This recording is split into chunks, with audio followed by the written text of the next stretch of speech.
Hi, my name is Tim Goodell. Have you ever wondered what it would be like to make your own wine at home? The wait is over. Today, I'm going to show you how to make my favorite wine, blackberry or wild berry wine.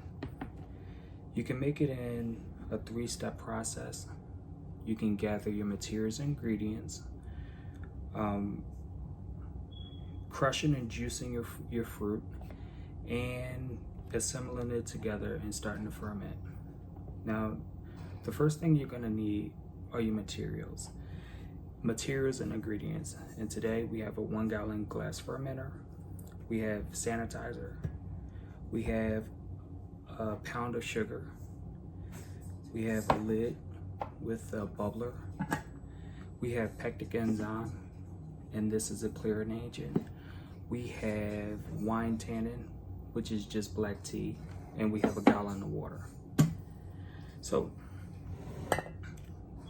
the first thing we're going to do is we're going to sanitize our materials, and we're going to use Star San hand sanitizer. And if you don't have this, you can use Clorox bleach and hot water, but I recommend you use this because you can actually use this while making a wine and have some residue on your materials and then not spoil the wine, unlike Clorox. But anything that comes in contact with your wine, you must sanitize or it's going to spoil it. The ingredients. So now that we went over the ingredients, we're going to go over the crushing and juicing of whatever fruit you're trying to use. Today we're going to use the wild berries. So we have an assortment of berries in here, and we're going to crush them. So I sped past that and I just started crushing them myself. Now the reason why winemakers crush their berries, unlike blending them, is because most fruit have seeds in them, and as they ferment, those seeds will break down, those crushed seeds break down, and they create a bitter taste in the wine. So that's why winemakers crush or press the berries or any other fruit other than blending them. Blending them is always a bad idea when you're trying to juice fruit for fermenting. Okay, so now that we have our fruit crushed, then what we're going to do is we are going to look at our ingredients. Okay, so this is kind of subjective, is just about your personal taste. For me, my personal taste is the 2 things you're looking for when you make wine are you're looking for mouthfeel and you're looking for color.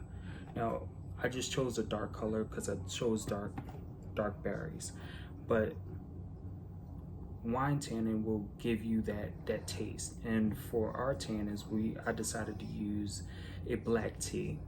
Essentially, all you do is you get the tea, a cup of tea, you get a Lipton tea bag, black tea bag, and you just dip it in there, stoop it in there a couple times, and that'll give you that wine tannin. If you don't want to do that and you want to go professional, you can actually buy your own wine tannin. It comes in a jar here. But for me, I like to do a semi-natural. So I will, I'll add it to it. I'll add this to the fermenter instead. So I'm gonna take this off, and the last step is assembling. So you're gonna put everything in your fermenter.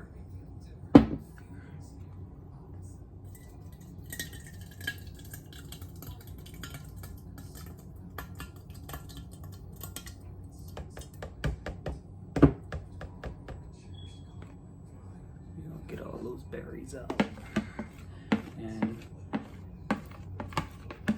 get everything out into the fermenter. And then what we're gonna do next is we're gonna add our ingredients together into the fermenter. Makes it easy. So normally what I would do is I would make a simple syrup. I would just use equal parts water and sugar, and I would turn this into a liquid. But today we're going to use 1 pound of solid sugar. It's one. That's two. And then we're going to mix it up. Now we want to incorporate that sugar inside of the wine, inside of our berries, because we want it to mix it in evenly. So we don't want any pockets of sugar anywhere. And now that we mixed it up, we are going to add our wine tannin. And what the wine tannin is going to do is it's going to give us that good mouthfeel. Now normally you're looking for a tannin that's going to give you that puckery mouth feeling like a Lipton tea would, and you're going to look for an acid. I don't particularly like acid in mine, but if you want an acid in yours, what you're going to do is you're going to try a lemon wedge. And what acid does when you're drinking wine is it makes your mouth water. So wine tannin, which are found in the skins of most grapes or other fruits, which is why you put extra in there, makes your mouth pucker, and the acid makes your mouth water. I don't particularly like the acid side of it, but there are those who do. Alright, and now we're going to add our water.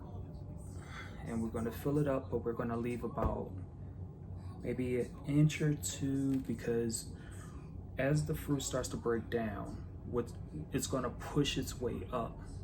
But we don't want to push it up through the bubbler, because if you push it up through, the air has nowhere to go. It's going to cause that glass to expand and break. You don't want that. So you want to leave about an inch of headroom, anticipating that expansion. And of course, we use purified water or we use distilled, but you can also use spring. Now what we want to keep from doing is we want to keep from using it directly out of the faucet. The problem with getting water out of the tap is it has chlorine in it. And you typically want to stay away from that. You don't want your wine to ferment with chlorine in it. And we're going to give it another spin, breaking up some of that sugar. And then from there, what we're going to do is we're actually going to add our yeast. And for today, I got Lalvin EC118. 1118. I think this is a champagne yeast. I'm going to add that to it, and then a little bit, we're actually going to get, maybe a day's time, we're actually going to get some bubbling coming up from the yeast. Now essentially, when you're making wine, you can actually make wine with just water, sugar, and yeast. It'll make you a wine. But the problem with that is it's going to be a flavorless wine, but it will be alcohol. You add sugar to it, you add sugar and you add a fruit to it because you want it to have some taste. You want it to have some taste. So that's why they typically use a berry with it, because you don't get that harsh, just straight water alcohol taste.